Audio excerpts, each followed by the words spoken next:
Listo, vamos a iniciar entonces y lo vamos a hacer en el nombre del Padre, del Hijo, del Espíritu Padre, Santo. del Hijo y Amén. del Espíritu Dios te Santo. salve Amén. María, llena eres de gracia, el Señor es contigo, bendita eres entre todas las mujeres y bendito es el fruto de tu vientre Jesús. Santa María, María, Madre de Madre Dios, de ruega por Dios, nosotros ruega por los nosotros pecadores, ahora y en la ahora y hora en de la hora nuestra de nuestra muerte. muerte. Amén. Amén. Gloria al Amén. Padre, gloria al Hijo y gloria al Espíritu Santo, como Como era era en en un En el el principio, es principio, principio, ahora ahora y y siempre, siempre, por los por siglos de los los siglos de los siglos. siglos. Amén. Ave amén. María Purísima, sin Sin pecado pecado concebida. concebida. En nombre del Bueno, Padre, del Hijo, del Espíritu Santo. Amén. Pues bien, Del- además de esos planteamientos, digamos, teóricos o como se les conocía, mistagógicos, es decir, de teorías, ¿no? Que desarrollan supuestos misterios profundos, eh, inalcanzables para la mayoría, etcétera.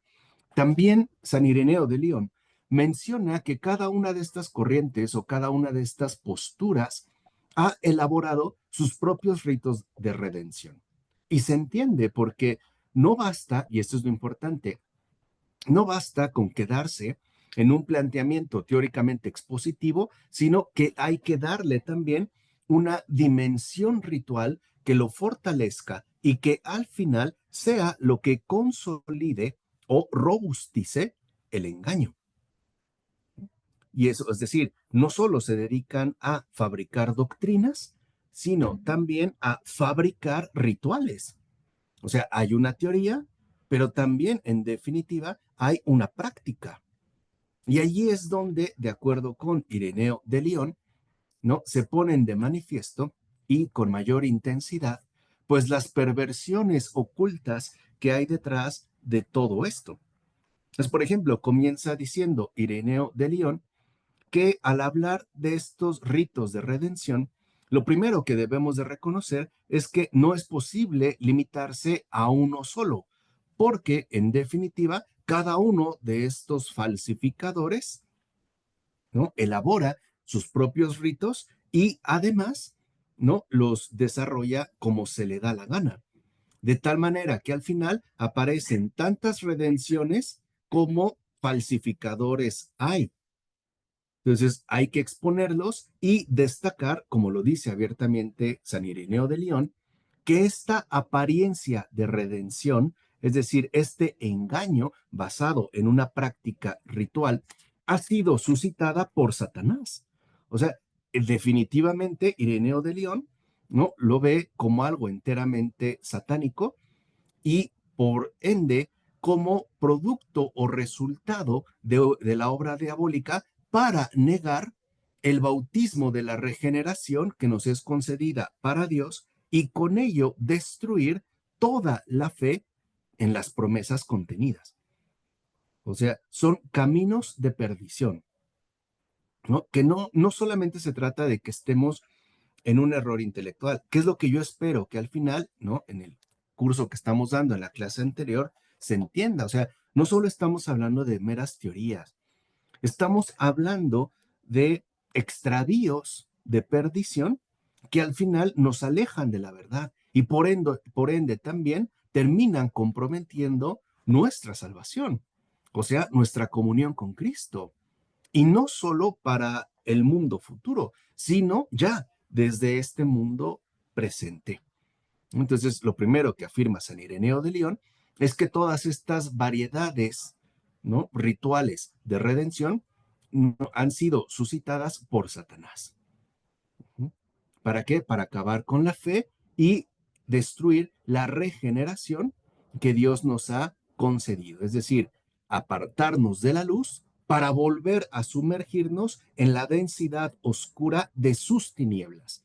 O sea, del error, del engaño, de la mentira, de la falsedad. ¿Vale? Ese es el primer, digamos, presupuesto. Segundo, añade San Ireneo de León que estos herejes afirman que esta redención, o sea, este ritual, esta praxis que ellos llevan a cabo y que además propagan, es necesaria para quienes han recibido el conocimiento perfecto. ¿Mm? O sea, son los que nosotros conocemos hasta la fecha en muchas sectas, ¿no? Los conocidos rituales de iniciación. pero en este caso son rituales que pretenden ofrecernos, ¿no?, una regeneración, en pocas palabras. Quieren ofrecerse estos rituales de redención como sustitutos diabólicos del propio bautismo. O sea, hay una rivalidad. Así como la iglesia tiene sus rituales, pues también los herejes van a tener que elaborar los propios, pero ya sabemos por inspiración de quién. Entonces dice San Ireneo de León, estos herejes insisten que tales rituales son necesarios para que puedan ser regenerados, ¿no?, aquellos que han recibido el conocimiento perfecto, es decir, los que ellos transmiten por medio de su herejía, y así también participar de ese poder que está por encima de todos los eones. Sin este ritual, afirman los herejes, o sin esta variedad de rituales, porque son variados, no es posible entrar en el pleroma. Es decir, no será posible sin estos rituales acceder a la plenitud, porque según ellos, ¿no?, estas variedades de rituales son precisamente lo que nos conduce a la profundidad del abismo que ellos nos han dado a conocer. Es decir, son promesas muy fuertes, ¿no? Lo que están diciendo en este caso estos herejes es que no solo sus teorías son las correctas, sino que sus rituales son los únicos que nos permitirán acceder a la plenitud. Entonces dice, por ejemplo, fíjense, ¿no? Y ahí es donde entra la confusión. Según estos herejes, ¿no?, y ellos mismos prometen que el bautismo del Jesús visible es para la remisión de los pecados. O sea, aceptan que hay ese bautismo, ¿no? El bautismo, digamos, visible, y que la redención del que como Cristo descendió sobre Jesús, porque recuerden que los herejes sostienen que son dos, es para perfección. Y que uno es psíquico y el otro espiritual. Es decir, para ellos, el bautismo visible de Jesús es un ritual para los imperfectos, mientras que el ritual que ellos ofrecen es un ritual para los perfectos, y por ende sería el verdadero ritual espiritual que nos conduce a la redención. Es decir, de acuerdo a estos herejes, solo a través de los rituales que proponen uno alcanza la redención. Entonces, vean, no niegan a Jesús, lo consideran la entrada inicial para un misterio mayor, para el Cristo, ¿no?, que descendió sobre él, pero que no se mezcla con él. Es decir, consideran a Jesús de Nazaret alguien psíquico, imperfecto, pero que no debe por qué detenernos en nuestro respectivo avance y elevación. Eso es muy de secta, ¿no? Es decir, en este caso es muy de herejía. ¿Qué pasó, Elizabeth? El audio.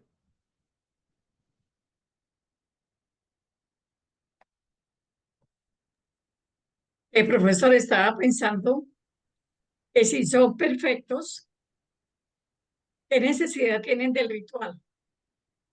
Ah, porque el ritual es como la confirmación, la materialización de sus doctrinas.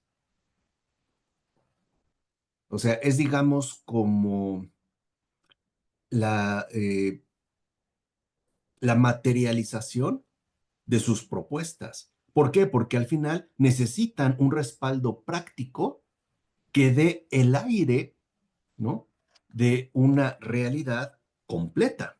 Es decir, que no solo se van a basar en una serie de doctrinas, sino que también dependen de una serie de actos. Eso es lo que ocurre, por ejemplo, en la masonería. La masonería no solo tiene un cuerpo doctrinal, sino que tiene un cuerpo ritual muy bien establecido. Tiene toda una serie de rituales, tanto de iniciación, es decir, para los que ingresan a la masonería, como para el respectivo avance en términos de grados masónicos que van adquiriendo. hasta adquirir el grado mayor de 33, por ejemplo, ¿no? Esto, ¿qué es lo que sucede, Elizabeth? ¿Qué es lo que hay de fondo?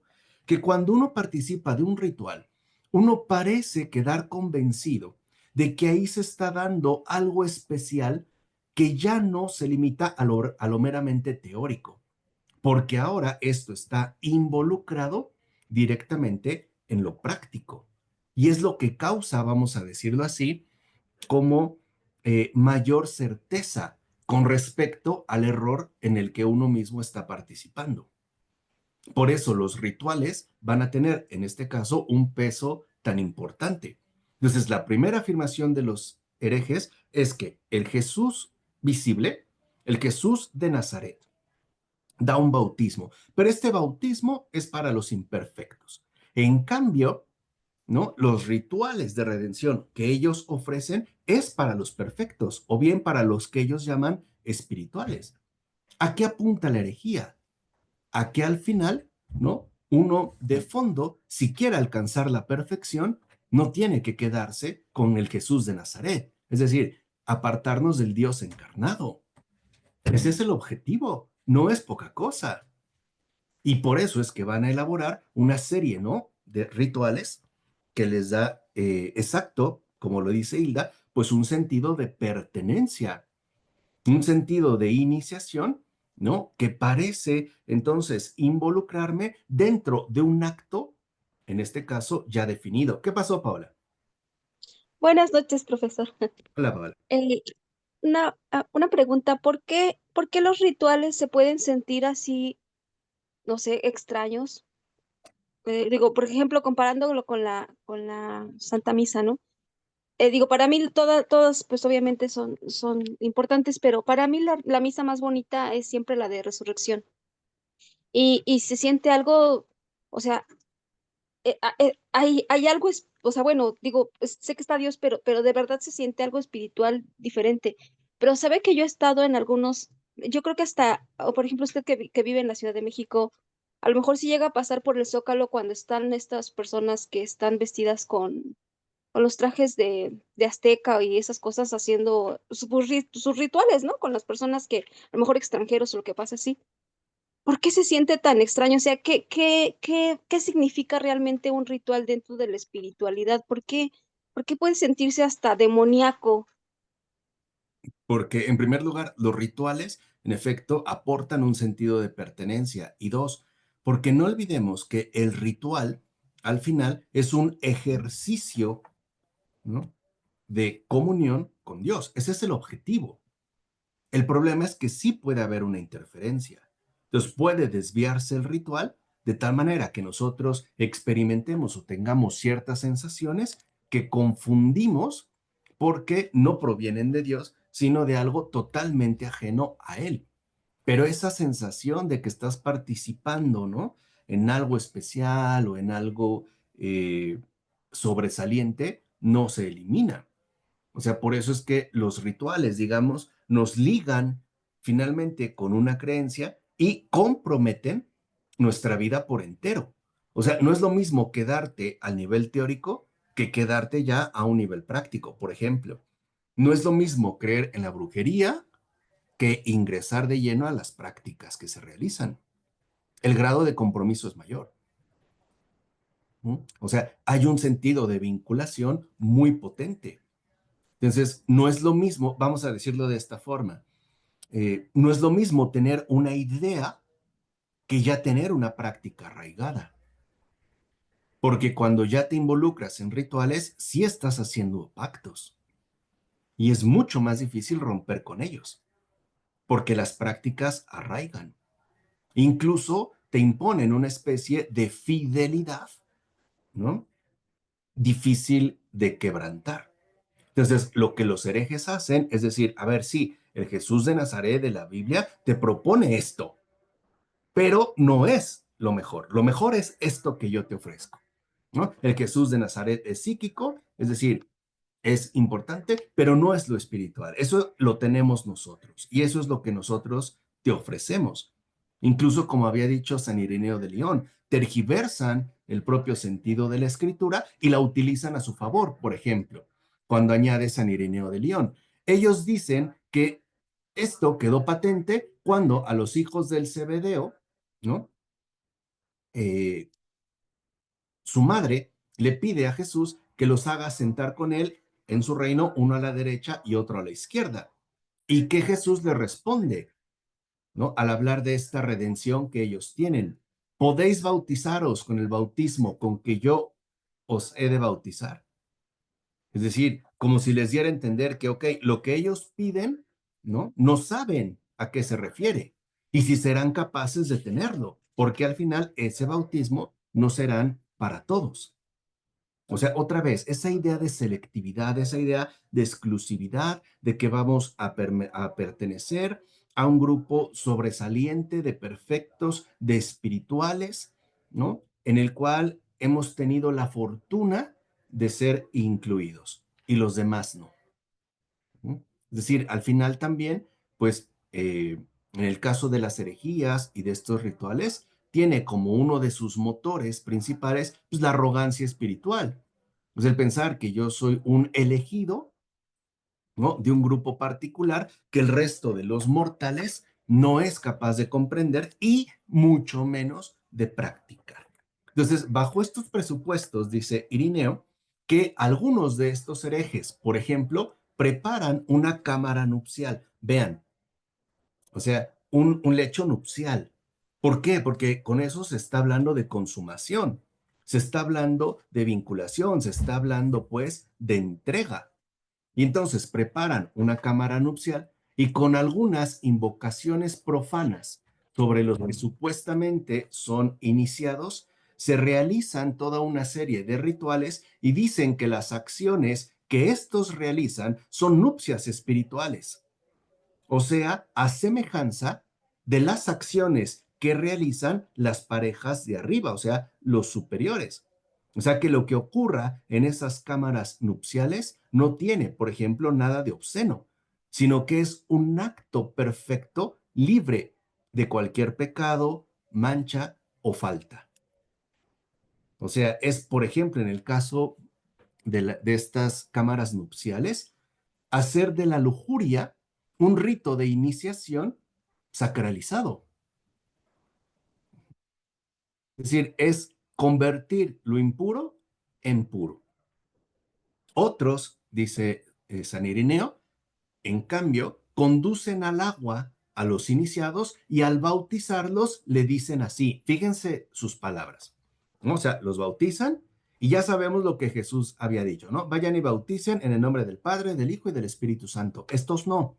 Los conducen al agua y dicen, en el nombre del desconocido Padre de los eones, en la verdad Madre de los eones, en el que descendió a Jesús para la unión, la redención y la comunión de los poderes. Esas son sus palabras. Esas pues son, digamos, sus palabras de iniciación. Y otros incluso añaden palabras hebreas para causar asombro o estupor o susto a los iniciados hablando de esta manera. Basima echazábaena y raumista de ahorrida que octa babofor calemanti. O sea, la interpretación de estas palabras es la siguiente. Yo sé que ustedes manejan un mejor hebreo, lamento mi pronunciación, pero bueno, ¿no? La interpretación es la siguiente. Invoco a lo que está por encima de todo poder del Padre y es llamado luz, espíritu y vida, porque es reinado en un cuerpo. Fíjense, es una invocación que no tiene nada que ver con las palabras dichas por Jesús. Otros, a su vez, dicen a los iniciados lo que sigue. El nombre oculto a toda divinidad, dominación y verdad, que Jesús Nazareno revistió a las regiones de la luz, Cristo Señor del que vive por medio del Espíritu Santo para la redención angélica. O sea, y esto nos puede parecer incluso como de alguna manera rara o sorprendente. Ahora dice, estas son las palabras que pronuncia, ¿no? El hereje. El iniciado, por su parte, responde, he sido confirmado y redimido. y redimo mi alma de este mundo y de todo lo que de él procede en el nombre de la O, de Iao, que redimió su alma para la redención en el Cristo viviente. Es decir, ahí donde está lo grave. Fíjense, yo redimo mi alma. O sea, la redención de Jesús se va mucho al carajo. Yo redimo mi alma. No tengo por qué seguir la redención que Jesús me ofrece. Eso es algo de lo que yo me encargo. Se ve pues dónde está en este caso el engaño. Y después los propios asistentes dicen, pasa todos sobre los que este nombre descansa. A continuación, ungen al iniciado con opobálsamo, pues dicen que este ungüento es figura del buen olor que está por encima de los eones. O sea, son finalmente, ¿no?, rituales heréticos. Y algunos de ellos dicen, por ejemplo, que es inútil conducir a los iniciados al agua. Lo que hacen, en cambio, es mezclar óleo y agua y lo derraman sobre la cabeza de los iniciados con algunas invocaciones profanas, muy similares a las que hemos mencionado, y pretenden que esto es la redención. O sea, que la redención se obtiene no por lo que ha hecho Cristo Jesús, sino por lo que ellos hacen llegar a los iniciados. Esa es tu redención, lo que recibes de los herejes y lo que tú mismo asumes como una obra propia. O sea, en este caso, ¿no? Jesús, en definitiva, pues ya no cuenta. Toda la obra redentora de Jesús se quita y ahora todo depende de estos rituales de los cuales uno participa. Es como, por ejemplo, cuando alguien hace un hechizo, ¿no? Dependo por entero del hechizo que estoy realizando. La obra divina queda finalmente relegada. Otros, añade Hilario, en cambio, rechazan todo esto y dicen que no conviene que el ministerio del poder inefable e invisible sea actualizado por medio de criaturas visibles y corruptibles, y que tampoco conviene que las realidades que no pueden ser concebidas por la mente, incorporales e imperceptibles a los sentidos, se logren por medio de lo sensible y lo corporal. O sea, algunos dicen, todos estos rituales son innecesarios porque están contaminados por elementos materiales, por gestos materiales. Y todo eso es imperfecto. Más bien, la redención perfecta es el conocimiento mismo de la grandeza inefable. O sea, ahora la redención es un camino enteramente intelectual, que es más sutil y creo yo muchísimo más seductor. ¿Qué pasó, Paola? Ah, una pregunta, y por ejemplo, cuando uno, no sé, a lo mejor en una película quizá de terror o algo, no sé, tienen algún ritual o algo así, bueno, supuestamente es actuado eso, eh, pero ¿afecta? O sea, puede, o sea, si uno ve algo así y todo, ¿afecta realmente? O sea, o tiene que haber una intención. No, sí, sí afecta. ¿Por qué? Porque estás incluso participando de algo que tú no conoces, de algo que desconoces, pero que te involucra. Es como si yo soy espectador de un asesinato. ¿Me afecta? Yo te pregunto, Paola, ¿o no me afecta? ¿Me Sí, involucra o sí, no me por supuesto. involucra? Sí, por supuesto. Sí. Lo mismo pasa en el caso del ritual. Y más cuando yo lo estoy asumiendo como algo voluntariamente aceptado. O sea, es algo con lo que yo estoy de acuerdo. ¿Qué pasó, Hilda? O sea, es como también cuando hay los actores que, por ejemplo, el que hizo de La Pasión y todo eso, que pues tuvieron una conversión súper fuerte. O sea, como que es para el lado que te vayas. Exactamente. O sea, ¿hacia dónde es pues que te están inclinando?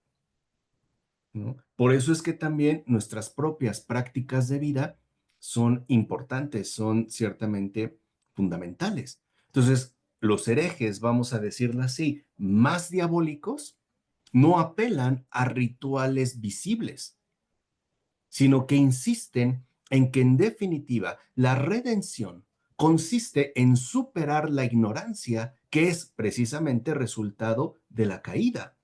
y que por ende la redención es el conocimiento que ellos nos están ofreciendo. Por ejemplo, leer sus textos, comprometerse intelectualmente con la doctrina que ellos ofrecen.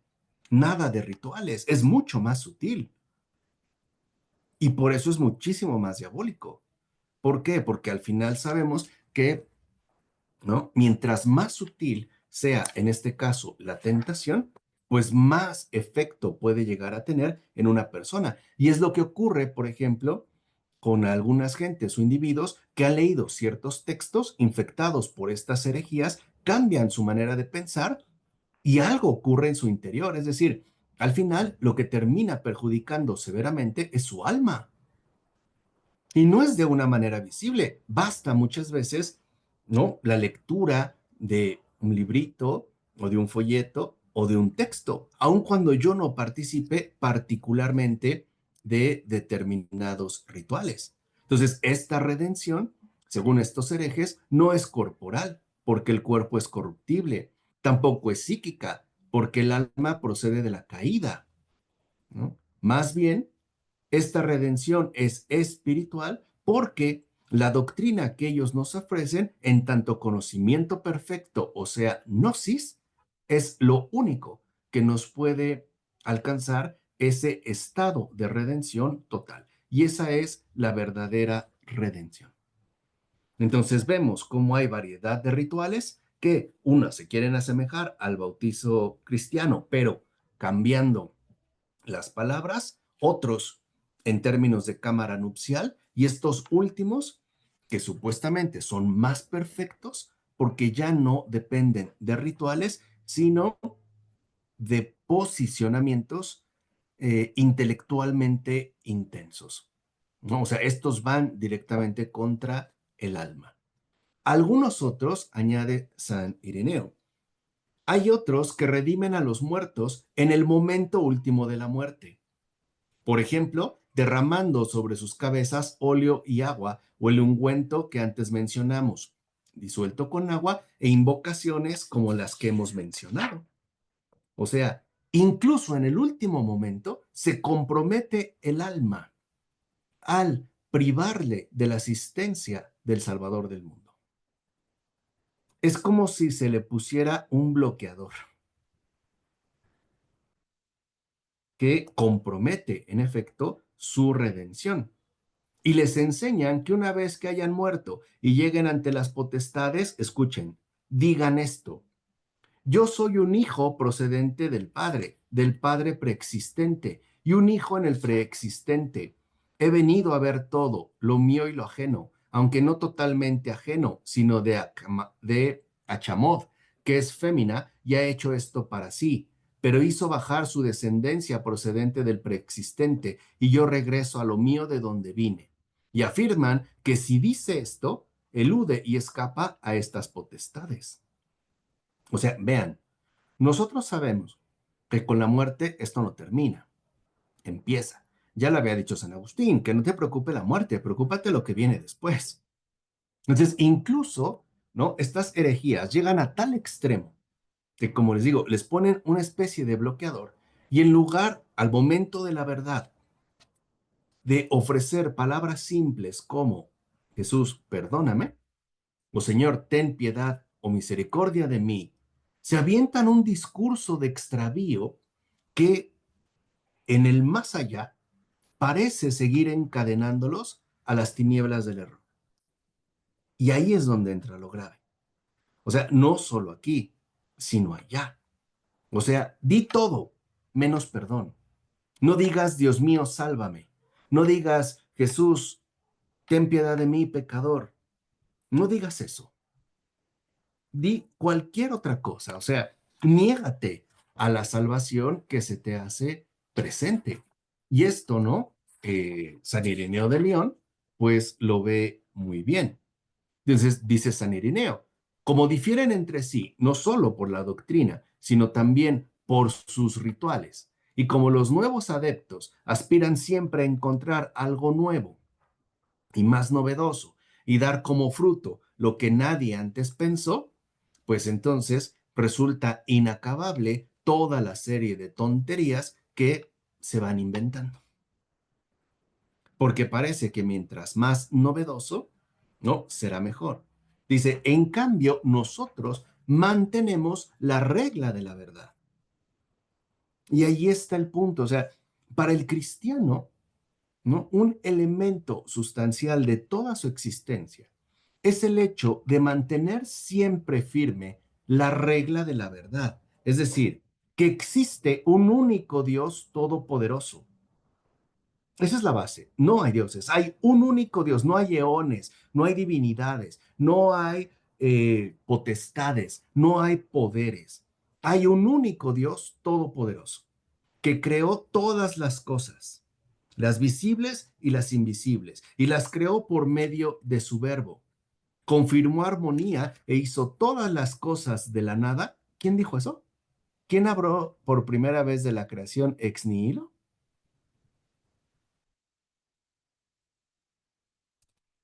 ¿Es en serio? No, hasta les dije, esto es importantísimo, es el primero que desarrolla este elemento. No fue Santiófilo de Antioquía, el primero que habló de la creación a partir de la nada, que les dije que era un elemento importante. Vean cómo ya San Ireneo de León lo incorpora como un elemento fundamental de esta regla de la verdad.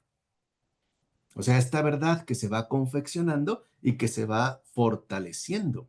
Dice que creó todos los seres de la nada para que fuesen, como dice la Escritura, por el verbo del Señor asentados los cielos y por el espíritu de su boca existiera todo el poder de los mismos.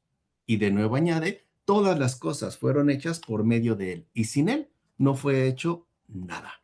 O sea, ahí está, digamos, la primera parte de la regla de la verdad. No hay dioses, hay un único Dios que creó todas las cosas a partir de la nada, es decir, sin apoyos ni nada preexistente. Todo lo hizo por Cristo. ¿Sí? Es decir, lo hizo por Él y en Él.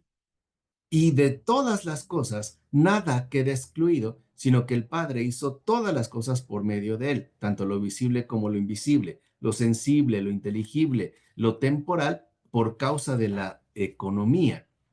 Ujú. Y no por medio de ángeles.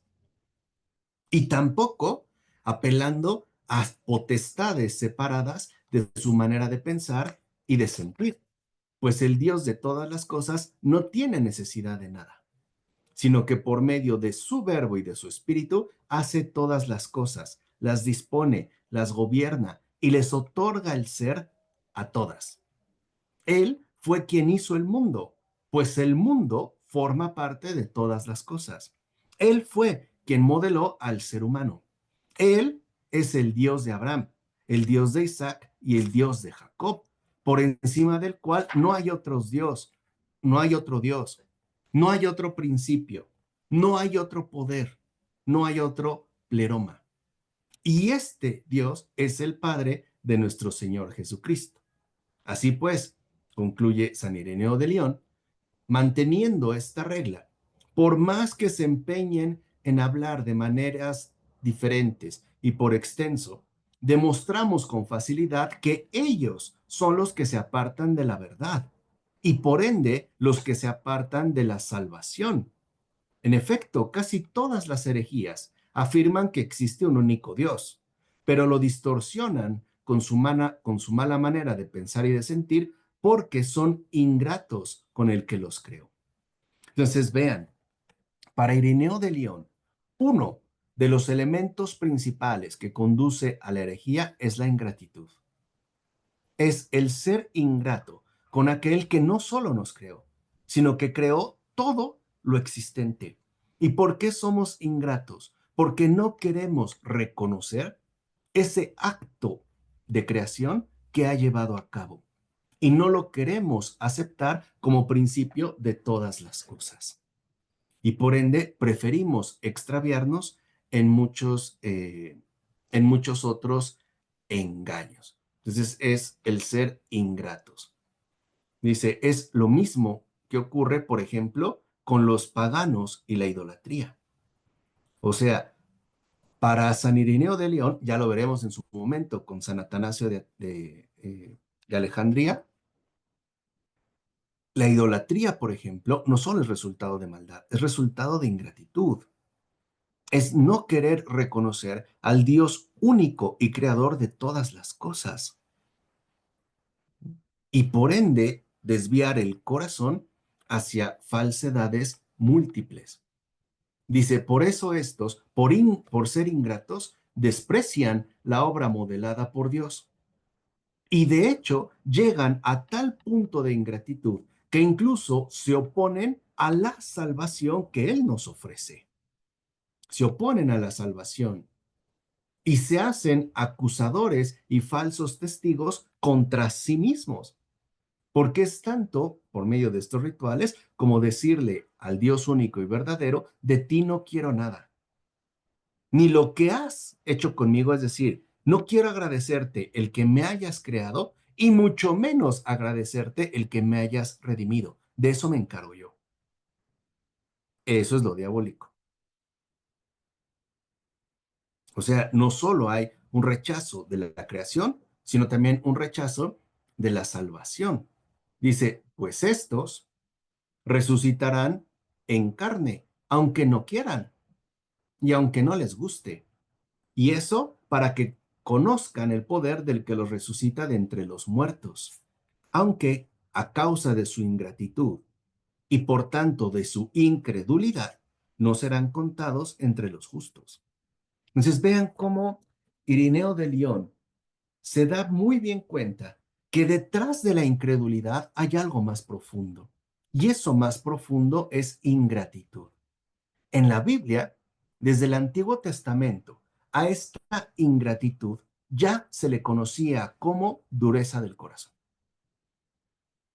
Por eso veremos cómo en el Antiguo Testamento, ¿no? O hemos visto, hemos escuchado, que en varias ocasiones el Señor insiste una y otra vez en que no endurezcan su corazón, es decir, no se vuelvan ingratos, no se opongan a lo que he hecho por ustedes, tanto en términos de creación como en términos de redención.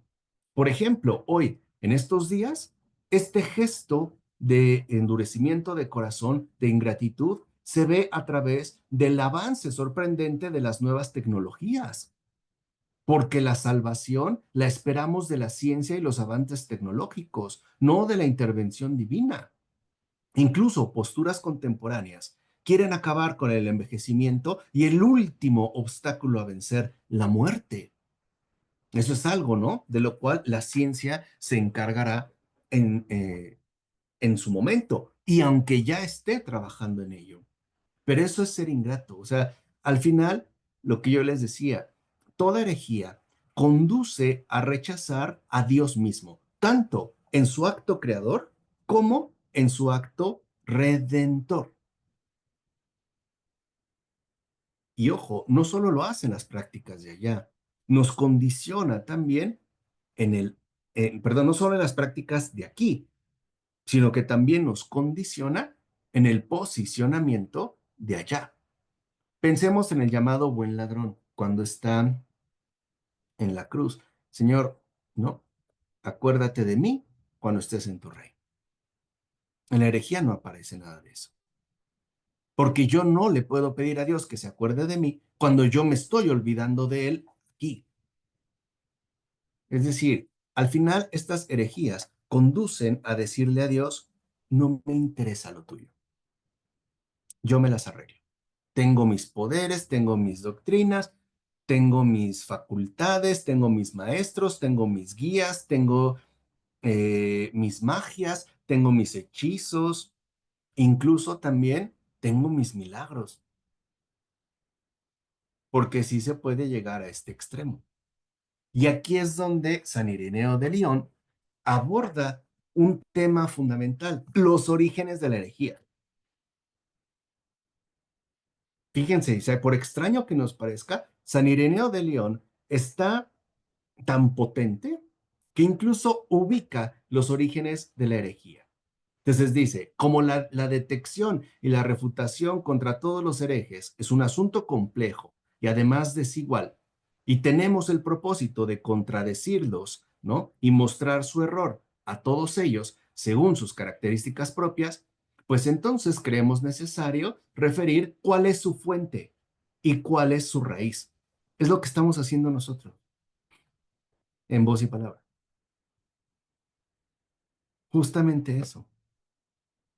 ¿No? Porque no nos interesa uno, nos interesa su fuente. Y ya la encontré. Y además, en un autor que no se menciona, y por cierto católico, Auguste Villiers de l'Isle-Adam. Pero ya lo veremos en su momento. Ya tengo esta raíz de todo esto que hemos estado escribiendo hasta el mundo contemporáneo. Pero en el caso de Ireneo, dice, ok, ¿cuál es su fuente y raíz? Para que comprendas, ¿no? El árbol del que proceden todos estos malos frutos. ¿A quién remite los orígenes de la herejía? ¿Cuál es su fuente? ¿Cuál es su raíz?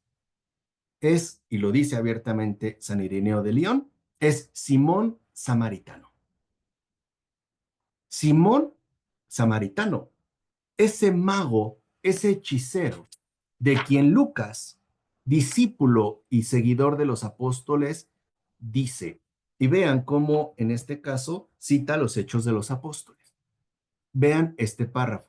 Dice Lucas en los Hechos de los Apóstoles, un hombre llamado Simón, que de antes se encontraba en la ciudad, ejercía la magia y seducía al pueblo de los samaritanos diciendo que él era alguien grande. Y lo escuchaban, desde el más pequeño al más grande, y decían, esta es la potencia de Dios llamada grande. Y lo admiraban, porque desde hacía mucho tiempo estaba fuera de sí por sus artes mágicas. Simón, el samaritano. Simón, el mago, que menciona Lucas en los Hechos de los Apóstoles. Y dice San Ireneo, en efecto, este Simón fingió la fe, pensando que los apóstoles mismos realizaban también las curaciones por medio de la magia, como él, y no por medio del poder de Dios. Y que por medio de la imposición de manos llenaban de Espíritu Santo a quienes creían en Dios por medio de Cristo Jesús. Y que esa era la manera en la que ellos anunciaban la buena nueva. Simón, el samaritano, el mago, mencionado abiertamente por Lucas en los Hechos de los Apóstoles, suponiendo que realizaban todo esto gracias a una ciencia mágica superior, ofreció dinero a los apóstoles. De ahí viene la llamada simonía, ¿no? El querer comprar las gracias. De ahí viene la llamada simonía. Entonces, este Simón le ofrece dinero a los apóstoles para que también él pueda recibir el poder de dar el Espíritu Santo a quienes él quisiera. Y por eso este Simón escuchó de Pedro, vaya tu dinero contigo a la perdición, porque has creído que el don de Dios se posee con dinero. Tú no tienes parte ni lote en este asunto, porque tu corazón no es recto ante Dios. Veo que estás inmerso en la hiel de la amargura y encadenado a la injusticia. Y dice Ireneo, al escuchar estas palabras, este Simón se hizo todavía más incrédulo respecto a Dios, porque, ambicioso como era, intentó luchar contra los apóstoles, para parecer también él cubierto de gloria. O sea, se establece una rivalidad. Dice, y este Simón estudió todavía más la magia y la hechicería. Lo estudió todo para provocar el asombro en muchos seres humanos, pues vivía todavía bajo el César Claudio, que según se dice, lo honró, incluso con una estatua, a causa precisamente de su magia y sus hechizos. Es decir, era una figura relevante, una figura a la cual incluso, como se menciona, el César Claudio, ¿no?, le mandó a hacer una estatua. Dice, y fue glorificado por muchos como si fuese Dios. Y él mismo enseñó que era quien se había manifestado entre los judíos como hijo, que en Samaria había descendido como Padre, y en los demás pueblos había venido como Espíritu Santo. Él decía que él era la muy sublime potencia, es decir, el Padre que está sobre todas las cosas, y soportaba ser llamado lo que los hombres lo quisieran llamar. O sea, fíjense ya la postura de este Simón samaritano. Entonces, Simón Samaritano, ¿no? A partir del cual es que se generaron todas las herejías, considera lo sustancial de la secta de este modo. Fíjense cómo comienza, ¿no? Con este Simón.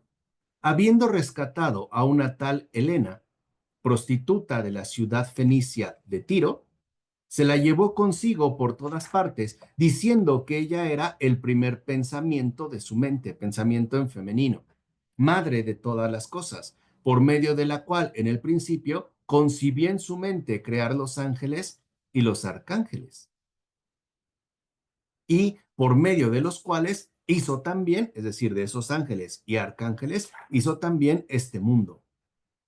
Y después de haberlos engendrado, estos la retuvieron por envidia. Y entonces pensamiento, en femenino, fue retenida por las potestades y los ángeles que ella misma había emitido. Sufrió por parte de estos todo tipo de ultrajes, por lo que no pudo regresar arriba junto a su padre, hasta el punto de que fue encerrada en un cuerpo humano y transmigró a lo largo del tiempo como de vaso en vaso en diversos cuerpos de mujer. Estuvo también en aquella Helena por la que tuvo lugar la guerra de Troya.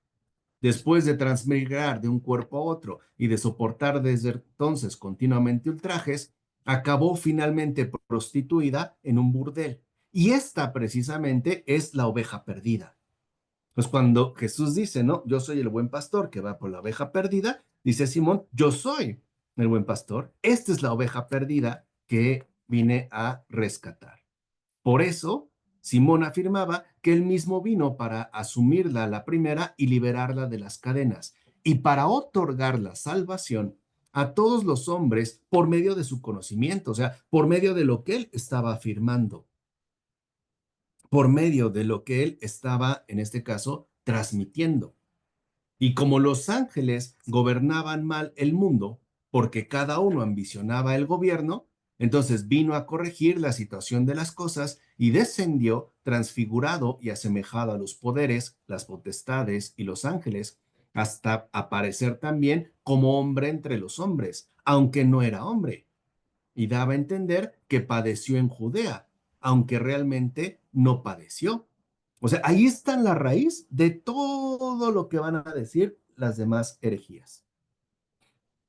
Los profetas, inspirados por los ángeles creadores del mundo, hicieron profecías.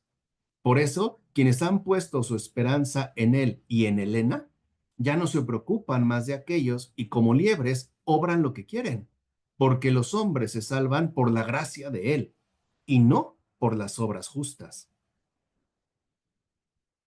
que va a ser también otro de los elementos que aparecerán en otras herejías, este caso de los perfectos. Dice, y por eso prometió también que disolvería el mundo y liberaría a los suyos del gobierno de quienes hicieron este mundo. Por tanto, sus sacerdotes son mistagogos que viven de manera licenciosa y realizan obras de magia, en la medida en la que cada uno de ellos puede. Y se valen de exorcismos y encantamientos. Se entregan con ardor y con intensidad a los filtros del amor y a los hechizos. Se entregan a los llamados demonios asistentes e inductores de sueños y a cuantas otras prácticas mágicas hay entre ellos. Si no, digamos, una especie de demonio encarnado, pues no, un hombre endemoniado. Acuérdate que el demonio rehuye de la materia y justo lo que detesta es la carne, ¿no? Que considera que es lo peor que Dios ha hecho, o sea, su mayor equivocación. Entonces, dice, y además, ¿no? Invita a prácticas mágicas en conjunto.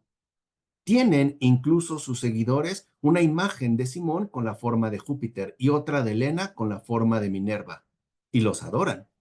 Como son llamados simonianos, llevan además un nombre derivado de Simón, el iniciador de esta impía doctrina. De ellos tomó comienzo lo que recibe falsamente el nombre de gnosis, o sea, de conocimiento perfecto.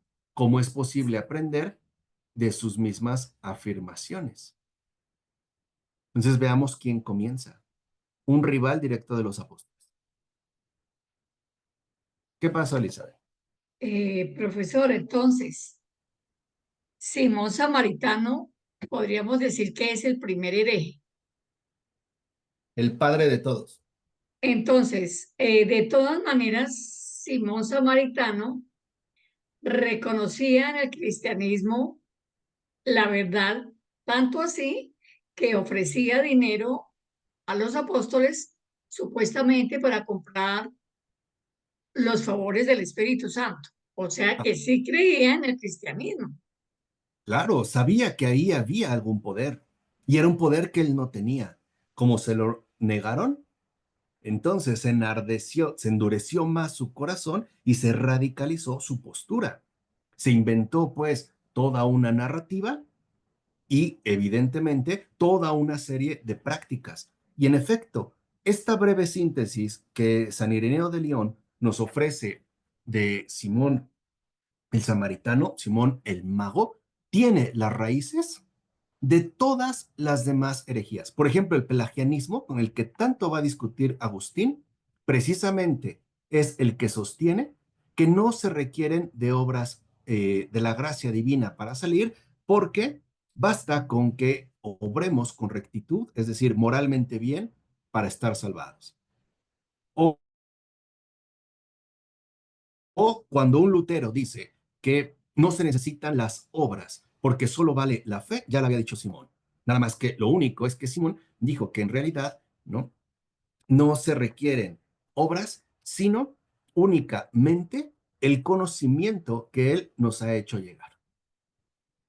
Pone las bases, deja pues las semillas. Y su sucesor fue Menandro, natural de Samaria. Recuerden que Samaria era una región al norte que no era bien vista por el sur, o sea, por Judea, precisamente por su cercanía que había tenido a lo largo del tiempo con pueblos paganos, incluso por la adopción de prácticas y rituales paganas, aun siendo de linaje hebreo. Los veían pues como traidores pues a la fe de Israel. Bueno, el sucesor de este Simón fue Menandro, natural de Samaria, que también llegó a la cima de la magia. Es decir, tanto de estas doctrinas como de los hechizos. Y Menandro afirmó que la primera potencia es desconocida por todas y que él es el Salvador enviado desde los lugares invisibles para la salvación de los seres humanos. Por medio de la magia que enseña, otorga también el conocimiento perfecto, la gnosis, para vencer a los ángeles mismos que hicieron el mundo. Y por medio, fíjense, a lo que llega Menandro, y por medio del bautismo en su nombre, en el nombre de Menandro, sus discípulos reciben la resurrección y ya no pueden morir, sino que logran perseverar sin envejecer y como inmortales. Hoy, cuando se habla de la inmortalidad, por ejemplo, a partir de las biotecnologías, se afirma que se hace en nombre de la ciencia, por ejemplo. Es este Menandro, o digamos, son los ecos contemporáneos de tal Menandro. Entonces, después, Marcela, bienvenida, buenas noches. Entonces, ya después, ¿no?, de Menandro, dice, tomando como inspiración a estos, aparece Saturnino, que era de Antioquía. Y este Saturnino se junta con Dafne. Y luego viene Basílides. Ambos dieron a conocer doctrinas diferentes, uno en Siria y otro en Alejandría, que son los lugares por excelencia de la primera predicación cristiana. Entonces, vean algo importante. Allí donde se realiza a cabo la labor de la evangelización, es decir, el anuncio de la verdad, allí también van a intervenir y de inmediato los poderes de la oscuridad. Va a tratar de tergiversar y de confundir. Entonces, Saturnino, al igual que Menandro, muestra un único Padre desconocido por todos que hizo ángeles, arcángeles, potencias y potestades. Por 7 de estos fue hecho el mundo y todo lo que hay en él. Pero el ser humano fue obra de los ángeles cuando al aparecer una imagen luminosa procedente del sumo poder, de arriba, como los ángeles no pudieron retenerla, según dice, pues regresó de inmediato hacia arriba y se exhortaron diciendo, hagamos al hombre a imagen y semejanza. Como fue hecho, y lo que modelaron no pudo ponerse en pie por la incapacidad de los ángeles, sino que se arrastraba como un gusano, la potencia de lo alto se apiadó de él por haber sido hecho a semejanza suya y emitió una centella de vida que irguió al ser humano, lo articuló y lo hizo finalmente vivir. Este Saturnino expuso que el Salvador es ingénito, incorporal y sin figura, pero en apariencia fue visto como ser humano. Dice que el Dios de los judíos es uno de estos ángeles. Y como todos los principados querían destruir a su padre, Cristo vino a destruir al Dios de los judíos y a salvar a quienes creen en él. Estos son los que tienen esa centella de su vida. Este fue el primero en decir que los ángeles modelaron dos razas de hombres, una buena y una mala. ¿Ahora entienden de dónde va a surgir después el maniqueísmo? De este Saturnino, sucesor de Menandro, que a su vez viene de Simón, el mago. Es el primero, pues, en decir que los ángeles fueron los que modelaron dos razas de seres humanos, una mala y otra buena. Y como los demonios ayudaban a los malos, el Salvador vino a destruir a los hombres malos y a los demonios, y a salvar a los buenos. Y dicen que el matrimonio y la generación proceden de Satanás. Y que las profecías fueron pronunciadas unas por los ángeles que crearon el mundo y otras por Satanás. Expone también que este es un ángel contrario a los creadores del mundo, sobre todo al Dios de los judíos, porque el Dios de los judíos es uno de estos 7 ángeles. Y Basílides, para dar la impresión de que había encontrado algo todavía más elevado y verosímil, extendió hasta el infinito la exposición de su doctrina. Afirmó, en primer lugar, el intelecto. Afirmó que, en primer lugar, el intelecto nació del Padre ingénito.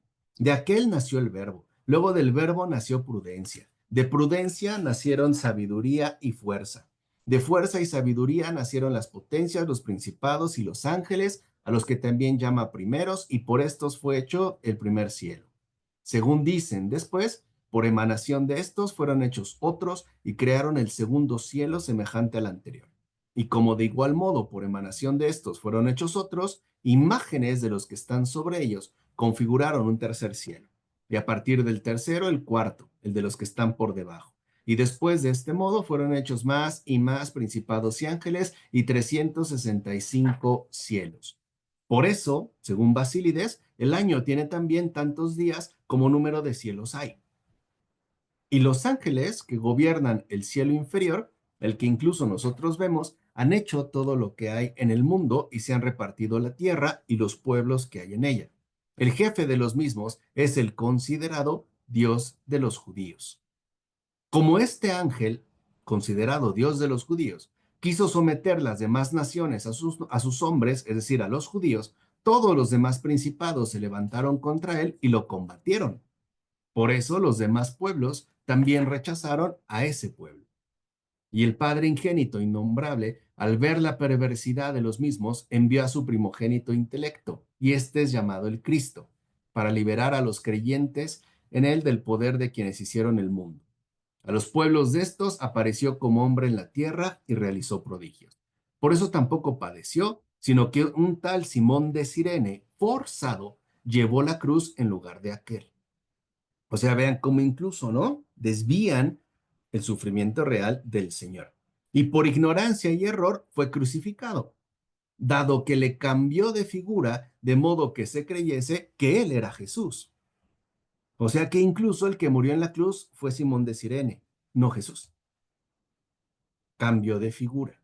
Por su parte, Jesús tomó la figura de Simón y manteniéndose de pie, se reía de ellos. Se burlaba de ellos. Quienes conocen estas cosas son liberados de los principados que han creado el mundo y no hay que confesar al crucificado, sino al que vino en forma de hombre. Y dice Basílides, si alguno confiesa, escuchen, Si alguno confiesa al crucificado, es todavía siervo y está bajo el dominio de quienes crearon los cuerpos. En cambio, quien lo niegue ha sido liberado de ellos y conoce la economía del Padre ingénito. Vean incluso hasta dónde se llega. La salvación, según Basílides, afecta solamente al alma, pues el cuerpo es corruptible y no tiene ningún tipo de relevancia. Enseñaba también a hacer un uso indiferente de las acciones y de todo deseo voluptuoso. Basílides, ¿no?, y sus discípulos se valen de la magia, los encantamientos, las invocaciones y todas las demás supersticiones. También inventan nombres como si fueran los ángeles y explican cuáles están en el primer cielo, cuáles en el segundo. Y también se esfuerzan por explicar los nombres, los principios, los ángeles y todos los poderes de los 365 cielos inventados por ellos. Del mismo modo afirman también que el nombre cósmico con el que descendió y ascendió el Salvador es Caulacau. Y así como el Hijo ha sido desconocido por todos, así también ellos no deben ser conocidos por nadie, sino que, aunque ellos conozcan a todos y pasen por medio de todos, son invisibles y desconocidos para todos. Y dicen, tú conoce a todos, pero que nadie te conozca a ti. Por eso, estos están dispuestos a la negación para ni siquiera padecer el nombre. Estas cosas no las pueden conocer muchos, sino solo 1 entre 1000 y 2 entre 10,000. Y no conviene que sus misterios sean en modo alguno divulgados, sino que hay que mantenerlos escondidos por medio del silencio. Y por si fuera poco, dice San Ireneo, aparece Carpócrates. Carpócrates y sus seguidores dicen que el mundo y lo que hay en él ha sido hecho por ángeles muy inferiores al Padre ingénito. Dicen que Jesús nació de José, y aunque fue igual que los demás hombres, superó a los demás, porque su alma, al ser vigorosa y pura, se acordaba de lo que había visto en el movimiento circular en torno al Padre ingénito. Y lo mismo sucede a las almas que abrazan las mismas cosas que él, que este Jesús. Dicen que el alma de Jesús, educada en la costumbre de los judíos, los despreció y que por eso recibió fuerzas por medio de las cuales destruyó los padecimientos que como castigo existen en los seres humanos. De ahí pues que hayan llegado a tal orgullo que algunos dicen que son iguales que Jesús, pero otros llegan incluso a creerse más fuerte que él en alguna cosa. Y otros incluso se creen superiores a los discípulos de aquel, como por ejemplo Pedro, Pablo o los demás apóstoles. Estos herejes afirman que no son en nada inferiores al propio Jesús y que si alguien desprecia las realidades de aquí más que Jesús, puede ser mejor que él. Ese es, digamos, ¿no?, el énfasis de Carpócrates. Y ellos practican también las artes mágicas, los encantamientos, los filtros de amor y las fórmulas de hechicería. También acuden a los demonios asistentes, los inductores de sueños y demás actividades perversas, hasta el punto de decir que ellos tienen poder para dominar ya a los príncipes y a los creadores. Estos individuos, como también los paganos, han sido enviados por Satanás para escarnio del nombre divino de la Iglesia, con el fin de que, de un modo u otro, los seres humanos, al escuchar sus cosas y pensar que todos nosotros somos iguales, aparten sus oídos del anuncio de la verdad. O también, al ver sus cosas, nos insulten a todos nosotros, a pesar de que no tenemos comunión con ellos en nada, ni en la doctrina, ni en las costumbres, y ni siquiera en el trato cotidiano. Y con su vida de perversión y su impío pensamiento hacen un mal uso del nombre, es decir, de Cristo, para que sea un velo de su malicia. Su condenación es justa y ya recibirán de Dios la retribución adecuada a sus obras. y a tal grado llegan de locura en su desenfreno, que afirman ser capaces de obrar cualquier sacrilegio e impiedad, porque dicen que las acciones son buenas y malas solamente por la opinión humana. O sea, las acciones no son buenas y malas en sí, sino según la opinión humana. Y que por medio de las transmigraciones en los cuerpos, las almas han de experimentar todas las maneras de vivir y todas las acciones posibles. De modo que, como está en sus escritos, cuando sus almas salgan después de haber tenido experiencia de todo en la vida, ya no carezcan absolutamente de nada. Y han de afanarse en ello, no sea que, por faltarle algo a la libertad, sean obligadas a volver otra vez a un cuerpo. Por eso afirman que Jesús expuso esta parábola. Cuando vayas de camino con tu adversario, procura librarte de él, no sea que te entregue al juez y el juez al ayudante y te envíe a la cárcel. En verdad te digo que no saldrás de allí hasta que devuelvas el último cuadrante.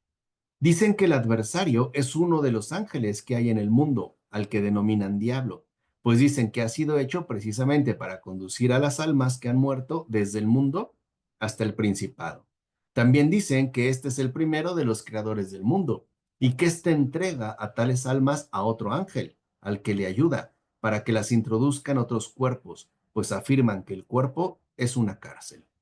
Y todas las almas, ya sea que se afanen en una sola vida por verse envueltas en todas las experiencias, o ya sea que transmigrando, siendo enviadas de cuerpo en cuerpo, ejercitándose en cada una de las maneras de vivir y pagando las deudas, son liberadas para no estar más en un cuerpo. Y que esa es su finalidad. Y dice Irineo, así está escrito en sus libros, y así lo explican ellos mismos cuando dicen que Jesús habló en estas cosas en secreto y aparte a sus discípulos y apóstoles y que les pidió que lo transmitieran, ¿no?, alejados solo a los que fueran dignos y aceptables. Incluso algunos de ellos marcan a fuego como ganado a sus discípulos detrás del lóbulo de la oreja derecha. O sea, fíjate, hasta marcas, ¿no? Les ponían una marca con un fierro caliente. Dice, de entre ellos, Marcelina, que vino a Roma en tiempos de Aniceto, o sea, obispo de Roma, entre los años 155 y 166, como era de la misma doctrina, alejó a muchos. Se llaman a sí mismos gnósticos. Tienen imágenes, unas pintadas, otras hechas de cualquier materia, y dicen que es la figura de Cristo realizada por Pilato en el tiempo en que Jesús estuvo con los hombres. A estas imágenes las coronan y las exponen junto a las de los filósofos del mundo, o sea, junto a las imágenes de Pitágoras, Platón, Aristóteles y los otros, y les ofrecen la misma veneración que los gentiles. Y un tal Cerinto, en Asia, enseñó que el mundo no fue hecho por el primer Dios, sino por una fuerza muy separada y alejada del sumo poder que está por encima de todos. También este Cerinto añadió que Jesús no nació de una virgen, pues consideró que esto era imposible. Dijo que fue hijo de José y de María, de la misma manera que todos los demás seres humanos, que eso sí, superó a todos en justicia, prudencia y sabiduría, y que después del bautismo descendió sobre él el Cristo en forma de paloma. Entonces anunció al Padre desconocido y realizó milagros. Finalmente, el Cristo, alejándose de Jesús, volvió de nuevo volando. Jesús padeció y resucitó, pero el Cristo permaneció impasible porque era espiritual. Y los llamados ebionitas, otros más, para que vean cuántos son, o sea, un montón. Y cada vez parece, ¿no?, que mientras más disparatado, está mejor. Y vean cómo enrollan, pero al final atacan un punto fundamental de la regla de la verdad. Que no hubo un nacimiento virginal, que fue hijo de José, que no era verdadero Dios, que solo era en apariencia, o sea, algún punto esencial. Y los ebionitas están de acuerdo en que el mundo ha sido creado por Dios, pero en lo referente al Señor, de la misma manera que Cerinto y Carpócrates no opinan de la misma manera que nosotros. Y solo los ebionitas se sirven del Evangelio según Mateo y rechazan al apóstol Pablo, pues dicen que es apóstata de la ley. Y estos se esfuerzan en exponer con extremada minuciosidad las profecías. Los ebionitas se circundan y perseveran en las costumbres de la ley judía, así como en el modo judío de vivir, hasta el punto de que también veneran a Jerusalén como si fuese la casa de Dios. Por el contrario, los nicolaitas tienen como maestro a Nicolás, uno de los 7 primeros que los apóstoles instituyeron para el diaconado. Vean, este Nicolás fue uno de los primeros 7 diáconos instituidos por los propios apóstoles. Ahora entendemos por qué Juan dijo que el anticristo ya está aquí. Salió de entre nosotros, pero no era de los nuestros. No está hablando hipotéticamente, está hablando de hechos, de realidades ya dadas. Uno de estos 7 era este Nicolás. Dice, bueno, los nicolaitas viven sin criterio. El Apocalipsis de Juan manifiesta sobradamente quiénes son, pues enseñan como indiferentes, como algo no relevante el adulterio. También enseñan que es indiferente comer las carnes ofrecidas a los ídolos. Por ello, el Verbo dijo también a propósito, pero tienes a tu favor que has odiado las obras de los nicolaitas, que yo también he odiado. Y cita, de hecho, de ahí el Apocalipsis. Acuérdense, ese Nicolás, uno de los primeros 7 diáconos instituidos por los apóstoles. Y un cierto Cerdón, tomando ocasión de los seguidores de Simón, vino a Roma en tiempos de Higinio, que ocupó el 9º lugar del episcopado mediante la sucesión a partir de los apóstoles, o sea, fue el 9º papa, Higinio, el 9º papa de Roma. Este Cerdón enseñó que el Dios anunciado por la ley y los profetas no es el Padre de nuestro Señor Cristo Jesús. El primero es conocido, el segundo es desconocido. Uno es justo, el otro bueno. Y su sucesor, Marción, de donde vienen los marcionitas, Marción del Ponto, desarrolló la doctrina blasfemando sin pudor contra el Dios anunciado por la ley y los profetas, al afirmar que éste es hacedor de males, ávido de guerras, inconstante en su pensamiento y contradictorio consigo mismo. Cuando Jesús, desde el Padre que está por encima del Dios creador del mundo, vino a Judea, Marción no admitía que Jesús hubiese nacido de María, sino que, según él, apareció así, adulto ya, en la sinagoga de Cafarnaúm. Así, de repente, ya en edad adulta, este Marción, dice, cuando Jesús vino a Judea, en tiempos del gobernador Poncio Pilato, ¿no?, se manifestó en forma de hombre a quienes estaban en Judea para destruir los profetas, la ley y todas las obras del Dios que hizo el mundo, al que también llaman dominador del mundo. Entonces vean cómo para Marción, ¿no?, el Dios creador es malo. Es decir, el Padre es malo.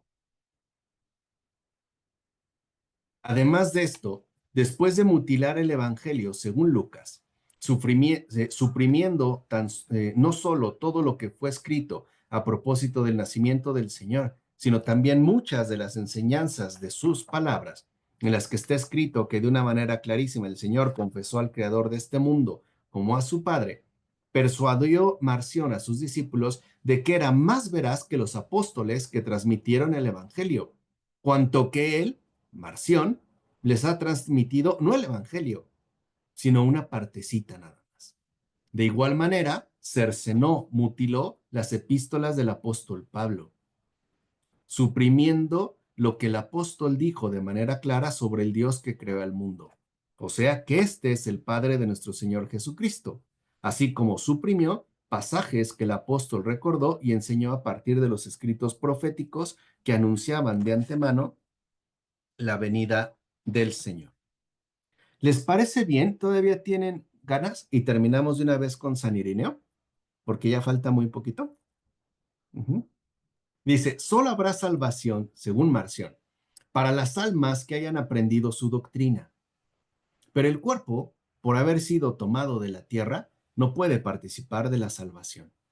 Como en verdad acogió la boca del diablo y dijo todo lo contrario a la verdad, añadió a la blasfemia contra Dios todavía algo más. Fíjense, se, digamos que se puso como boca del diablo. Dice, y añadió todavía lo siguiente, Caín y los semejantes a él, los sodomitas, los egipcios y los semejantes a estos, así como todos los pueblos que caminaron en cualquier contubernio con la maldad, han sido salvados por el Señor cuando descendió a los infiernos. Corrieron a él y los recibió en su reino. En cambio, Abel, Enoc, Noé y los demás justos, los patriarcas en torno a Abraham, junto con todos los profetas y los que agradaron a Dios, no tuvieron parte en la salvación.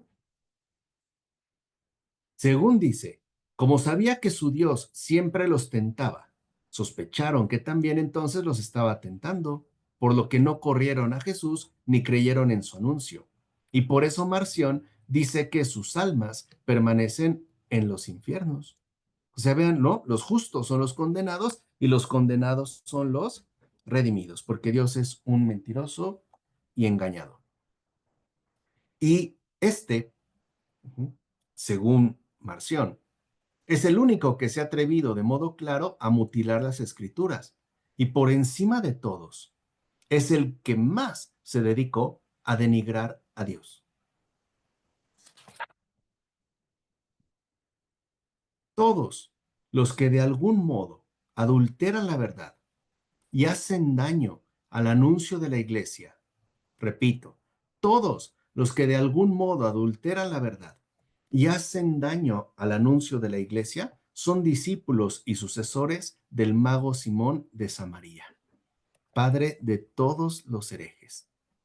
Al presentar el nombre de Cristo Jesús como reclamo e introducir, sin embargo, de forma distinta la impiedad de Simón, dan muerte a muchos, porque mediante un hombre bueno propagan perversamente su manera de pensar y de sentir, y mediante la dulzura y la belleza del nombre les ofrecen el veneno amargo y maligno de la serpiente, el príncipe de la apostasía.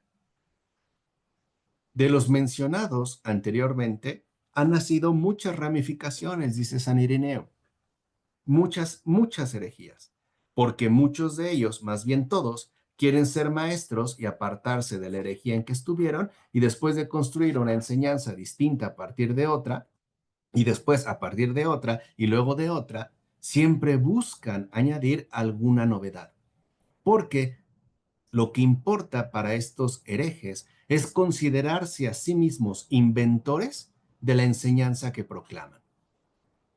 Así, por ejemplo, a partir de Saturnino y Marción, aparecen los llamados encratitas.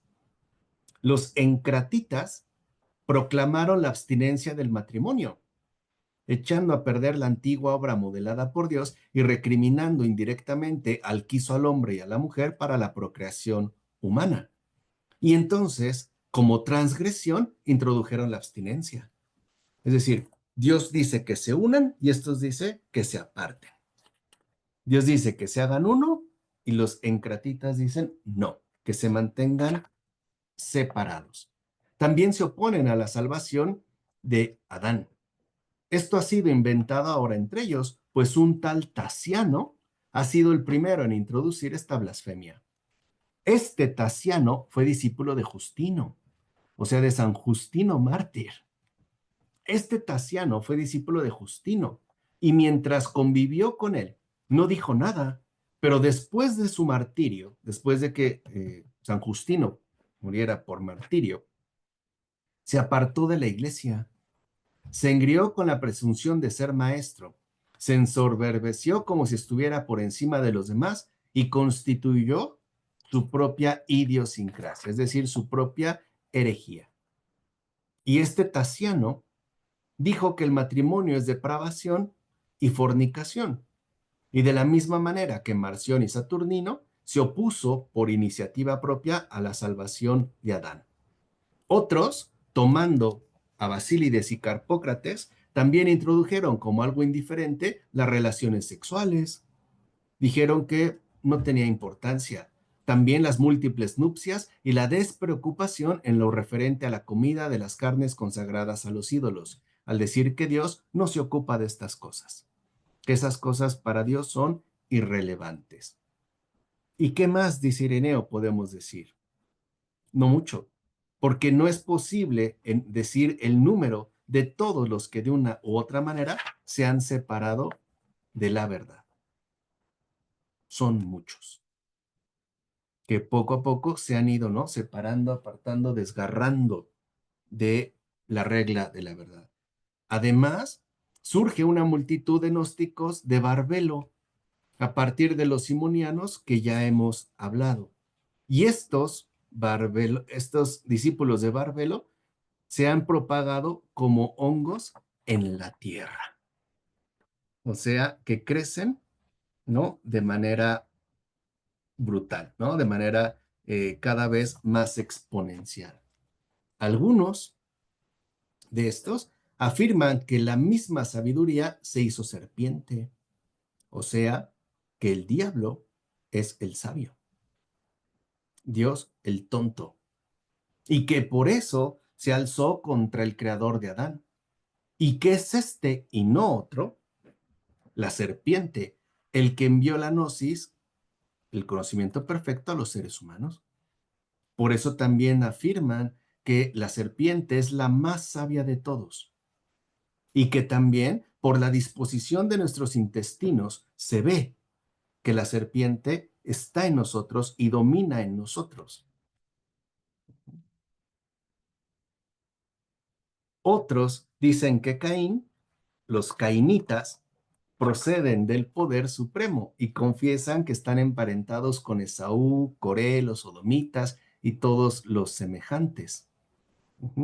Y que estos no han recibido daño alguno porque son acompañados por sabiduría serpiente, porque esa serpiente los acompaña. Dice que esto, por ejemplo, es algo que conoció puntualmente Judas el traidor y que por eso Judas conocía la verdad por encima de los demás y que por eso llevó a cabo el misterio de la traición, porque él estaba de parte de la sabiduría.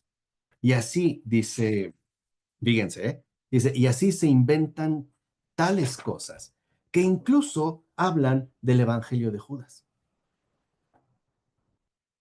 donde en efecto Judas aparece como el Redentor y Judas y Jesús como el farsante, que supuestamente fue recientemente descubierto oculto. Pues no, porque ya San Ireneo de León lo había mencionado, ¿no? Dice, pero es que además yo he reunido ya escritos suyos en los que invitan a destruir las obras de Histera y llaman Histera al creador del cielo y de la tierra. Y dicen que la salvación no es posible a menos que se lleven a cabo la destrucción de las obras del creador del cielo y de la tierra. Y que por eso cada uno de los pecados y acciones vergonzosas, ¿no? Y de toda impureza es una vía de redención asegurada. Y que en cada acto vergonzoso un ángel está presente. Y por eso dicen, oh ángel, yo me sirvo de tu obra, poder fatuo, yo realizo tu acción. Y que esta es la gnosis perfecta, o sea, el darse sin temor a estas acciones que ni siquiera tenemos permitido mencionar. O sea que mientras más depravado y degenerado, es mejor. Y así, dice San Ireneo, llegamos a la conclusión. Lo cito. Ha sido necesario denunciarlos con claridad y sacar a la luz sus enseñanzas, por si algunos, quizás haciendo penitencia y convirtiéndose al único Dios creador y hacedor del universo, puedan salvarse, y los demás, en cambio, no se dejen arrastrar por sus maldades, como si fuese una persuasión verosímil, pensando que recibirán de aquellos el conocimiento de un misterio mayor y más elevado. Por el contrario, cuando aprendan bien de nosotros lo que aquellos les han enseñado mal, quizás se rían de su doctrina, aunque se apiaden de quienes con estos cuentos tan miserables e inconsistentes han adquirido tanto orgullo que se han creído mejores que todos los demás. Pero que esta obra de desenmascaramiento ponga de manifiesto lo que verdaderamente piensan y sienten, porque no necesitamos combatirlos, sino exponerlos. Vencerlos es traerlos a la luz de la verdad. Por eso, dice San Ireneo, ya no serán necesarios muchos discursos para batir su doctrina. Usemos un ejemplo. Cuando una bestia permanece escondida en el bosque y desde allí ataca y arrasa a muchos, si alguien aísla y despeja el bosque y hace ver a la misma fiera, ya no se preocupa de capturarla, porque ya vieron que hay una fiera y que esa fiera es feroz. Ya la señaló, ya la expuso. Así también, ¿no? Dice, dice entonces, una vez señalada, ya les es posible verla, ya les es posible guardarse de sus ataques, incluso dispararle por todas partes, herir y dar muerte a esa devastadora bestia.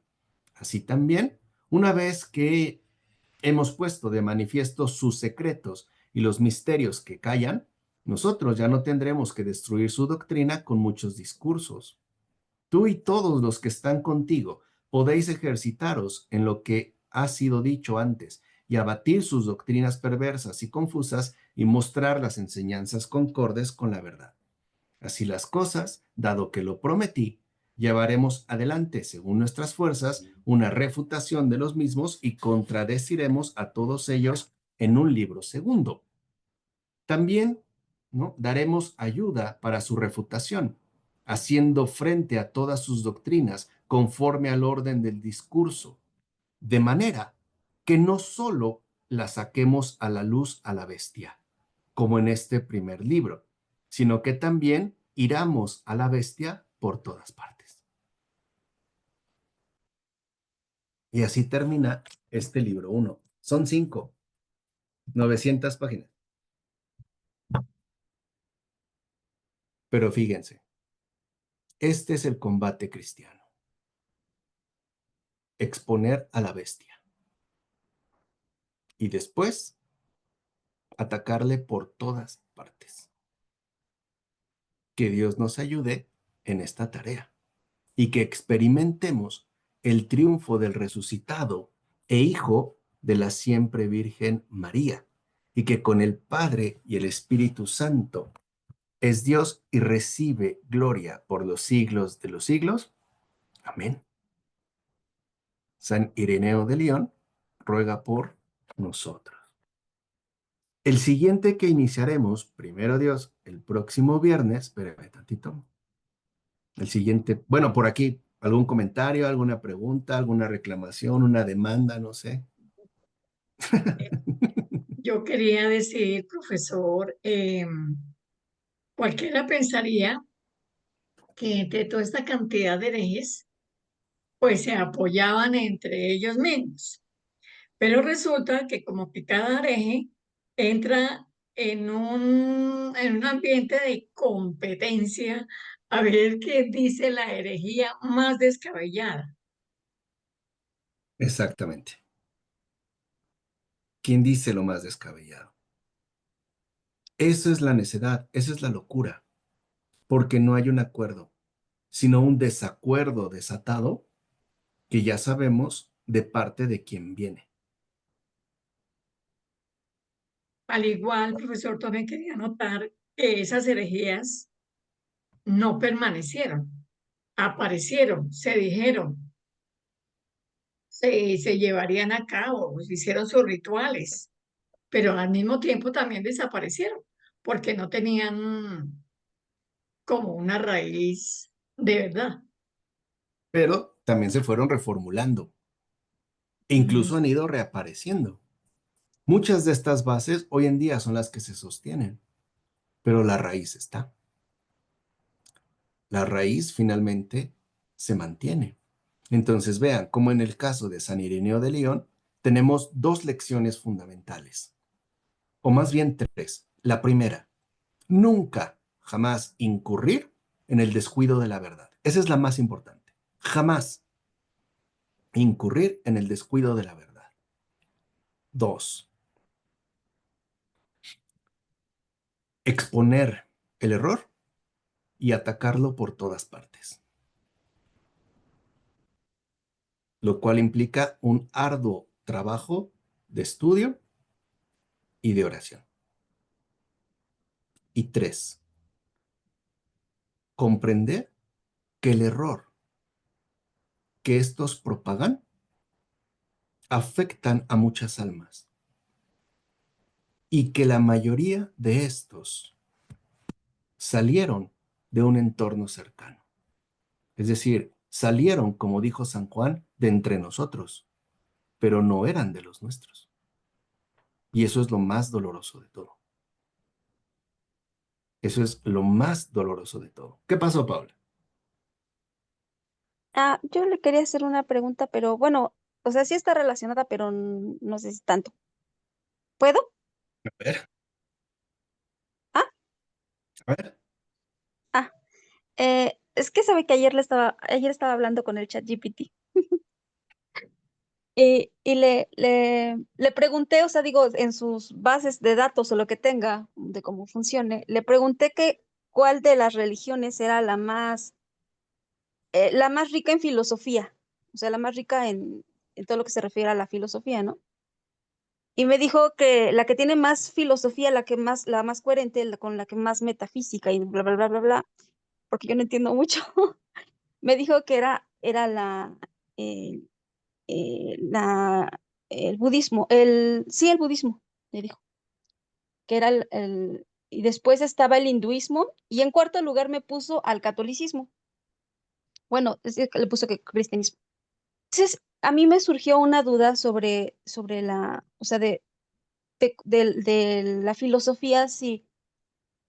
Eh, no es que las personas, o sea, bueno, la filosofía no está condicionada a la fe. Mm, no es que esté condicionada, está al servicio de la fe. A ver, es que un punto importante es que hemos definido la filosofía de manera errónea. Por ejemplo, pensando que filosofía es desvariar intelectualmente como se me dé la gana. Y que mientras más originalidad conceptual o más sistematicidad alcance, es mejor. Es decir, se entiende filosofía como un pensamiento propio potente. Y en realidad eso no es filosofía. Filosofía es tarea consagrada al cuidado de lo esencial. Y lo esencial es la verdad. Filosofía es estar al servicio de la verdad y por ende al servicio de la fe. Es una acompañante. Es Ah, aquello que la refuerza, que la fortalece. sí, es que yo, o sea, me hice, o sea, esa pregunta porque digo, o sea, si cada persona de cómo piensa está, o sea, digo, creo que está muy relacionada, o sea, a cómo piensa, o sea, cómo piensa cada persona en el aspecto, sea sencillo o sea complicado, ¿no? Que está muy relacionado, o sea, a la creencia, y la creencia, o sea, tiene que ver mucho con la fe. O sea, si a final de cuentas, eh, eh, o sea, siempre se busca, no sé si la trascendencia o algo, si todo mundo la busque eso, incluso hasta los ateos, pienso que hasta los ateos dependen de la fe, y, y pues yo no, la verdad no es que no sé cómo, a ver, pues no sé cómo no definirlo, porque pues yo no puedo definirlo, sino más bien cómo entenderlo, ¿no? Y pues yo, no sé, lo veo así, no, bueno, como usted dice, no está condicionada, pero, por ejemplo, si a mí, bueno, en las estadísticas de ChatGPT me dice que la más vasta en la filosofía es el budismo, yo digo, es que no puede ser porque para mí son puras tonterías. Entonces, no sé si me explique. Sí, pero acuérdate que ChatGPT no es una inteligencia autónoma, es una programación algorítmica ya establecida. Es decir, es una trayectoria ya definida. O sea, pensar que estás hablando con una inteligencia que te responde es caer en el ilusionismo tecnológico de estos tiempos. Es una programación donde ya tiene respuestas establecidas. Si uno cree que está hablando con una inteligencia y da esas respuestas, claro que entra en controversia, pero son resultados ya dados, porque al final ChatGPT no dice la verdad, da respuestas Ujú. programadas para, ¿no? Formulaciones hechas. Es decir, es un algoritmo, no es una Sí, de hecho, inteligencia. has- a veces hasta si hay algo que no le gusta, te bloquea la pregunta o el comentario que estás haciendo. O No es sea, que y no le no, guste, otra vez, no la humanices, no es que no le guste, es que no tiene esa programación algorítmica para dar una respuesta, colapsa. Es como una calculadora, cuando a veces le ponemos muchos números, ¿verdad? Y te manda error. No es que se enojó, es que no tiene esa programación para la indicación que tú le estás dando. Entonces, hacerle una pregunta a ChatGPT es saber que de entrada voy a recibir una respuesta ya definida, una respuesta ya programada. Es esperar que 2 más 2 siempre sea 4 en términos Ujú. algorítmicos. Por eso en su momento hablaremos de la inteligencia artificial. Yo en tu lugar, en lugar de hacerle al ChatGPT la pregunta, se la haría directamente a Jesús. Es más, al Espíritu Santo. ¿Cuál religión de tal tiene más filosofía? Porque lo que me interesa no es una respuesta, lo que me interesa es saber la verdad, esté Claro, donde sí. esté como esté. Claro, muchos se enganchan con ChatGPT pensando que están hablando con una inteligencia, cuando es una muy mala definición de inteligencia, esperando respuestas que después son debatibles. Pues no, o sea, eso quiere decir que pasas mucho tiempo, ¿no? Con los nuevos dispositivos tecnológicos, Paula. Y no es Sí, para... no, en realidad lo ocupo para hacer corrección de lo que estoy escribiendo, en realidad. O sea, es para lo que lo ocupo, pero y de hecho no es porque yo le creo eso, ni tampoco es como que yo diga, pues si dice que el budismo, pues es el budismo. No, porque yo igual, o sea, considero que, o sea, vamos, que él jala a lo mejor datos de alguna parte donde lo tiene. Y de hecho incluso le he hecho preguntas sobre algunos libros y ni siquiera tiene los datos de libros que yo creo que a lo mejor no son importantes, pero que puedo pensar que son reconocidos y inclusive hay datos que no tiene. Entonces, no es porque yo le crea a eso, sino más bien es, em, o sea, cómo es que, no sé, a lo mejor jala los datos y puede decir, ¿no? A lo mejor eso de que es el budismo. Entonces, y es que es curioso porque si uno le pregunta al ChatGPT, por ejemplo, cuáles pues, son las personas, o sea, o qué profesiones son las que más la consultan, siempre, por ejemplo, dice que o sea, es relacionado siempre a la ciencia o a la filosofía. Y siempre Ujú. hace preguntas relacionados a la filosofía. Si uno, vamos, se pone, no a lo mejor platicar con él, pero si uno empieza a hacerle preguntas, él siempre hace o lo que sea, hace siempre preguntas relacionadas a la filosofía. Entonces, a mí me llama la atención que, no sé, a lo mejor los desarrolladores o algo, o de cómo lo configuran, es como siempre quiere información, información, información de lo que uno piensa. Pues es que de eso se nutre, ¿no? De eso al final es de lo que depende, o sea, de la información que les es administrada y de la programación algorítmica que se le ofrece. Hay desarrolladores detrás que ya tienen, vuelvo a insistir, pues, respuestas elaboradas. En este caso puntual en el que nosotros estamos, lo importante es no perder de vista esos 3 aspectos fundamentales, ¿no? Jamás, jamás. Sí, ya terminamos, Olivia. Buenas noches de todas maneras. Gracias por todo, como siempre. No permitir el descuido de la verdad, exponer el error y atacarlo por todas partes y entender que los errores que se propagan muchas veces han salido de nosotros, de entre nosotros, pero no eran de los nuestros.